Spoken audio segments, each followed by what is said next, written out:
the First Purge, which is not the First Purge, but is the First Purge, which is the actually fourth Purge, but is now called the First Purge, where, of course, it is legal to commit any crime, including murder, for 12 hours. I'm not a big fan of the Purge films, and I think what you can say about any of the prior movies can really be said about the entire series as a whole. I will say this, though. When they announced that this would be the premise of the upcoming Purge movie, you'd get almost an origin story of sorts to see how this night began, this crazy premise, how this came to be. And it serves me right to be cautiously optimistic about this franchise, because this movie is just completely horrendous and so frustrating. And again, I feel like any complaint that you have with any of the prior Purge films can be applied to not only this movie, but the entirety of the series. Once again, this movie tries to have a socio-political message attached to it,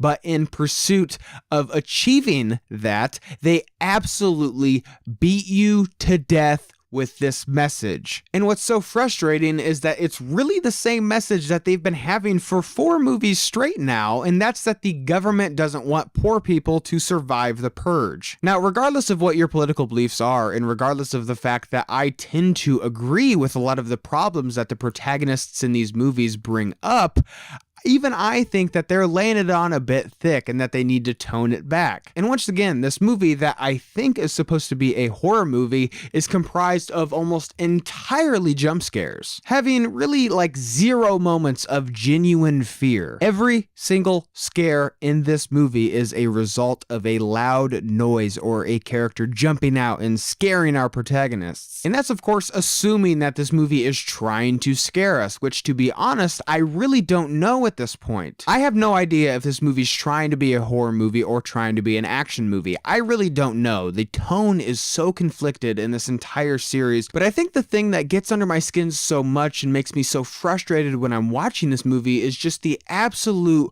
wasted potential with all of these films. I mean, this whole franchise does nothing with this premise, and it's a premise that is really ripe for digging in and perhaps delivering some really incredible stories that take place within this night. And going into this movie, I was hoping that this film would offer some insight into perhaps how this Purge night even started in the first place, but it really doesn't. All you see is a couple of protests and some debates and some presidential speeches saying that this is a necessary outcome. But how did the Purge begin? How did it make it through Congress? Because watching the events of this film, it seems like there is a lot, and I mean a lot of people that don't want the Purge to happen. Now, I understand that that is probably a hard movie to market, a political drama on how the Purge came to be in the first place, and I understand that I'm probably the only person that wanted to see that film. But even with that being said, if you wanted just to do a straight up horror film, this franchise isn't really helping itself, because all it's doing is continuing to make these incredibly redundant horror movies that are indistinguishable from the other movies in the franchise. And I think because of that's the number one reason this movie annoyed me as much as it did. Okay, so the first Purge movie is a film that is a home invasion movie. It takes place mostly in this very affluent neighborhood. Then the second movie takes place in the streets of downtown Los Angeles, only to be followed up by another film that takes place in the streets of downtown Washington, D.C.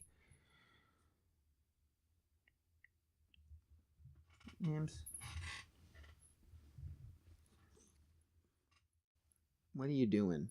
You're ruining my review. I'm trying to make a point. Get in the bed. And now you have, of course, the first Purge, which takes place on the streets of downtown Staten Island. Now, it just makes me wonder, why would they have the first Purge be on the streets of such a highly populated area?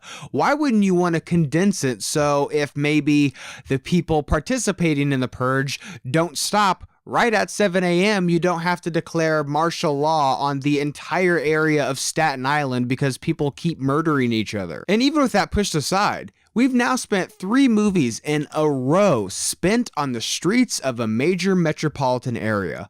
Why the hell would you wanna, I don't know, change up the scenery, add some variety to this franchise that very badly needs it? Why would you have the next film take place in like a rural area or in the Midwest where it's a lot more isolated? Maybe have a movie about one family and one family member who tries to participate in the purge, but oops, didn't really get to finish the job right at 7 a.m. What happens after that? What happens to the family members involved with that? Because that idea to me sounds a heck of a lot more interesting than spending another movie on the streets of some major US city just watching people try to survive for 2 hours. Because now we're at the point where I've seen the same movie 3 times in a row, which starts to make me get really sick of this franchise and really annoyed with these films. Blumhouse is a quality studio that for the most part distributes some really well-made horror films, and I just wish they would kill this franchise because I don't think I can take it anymore. This movie follows a group of people who, after the rise of a third political party called the New Founding Fathers of America,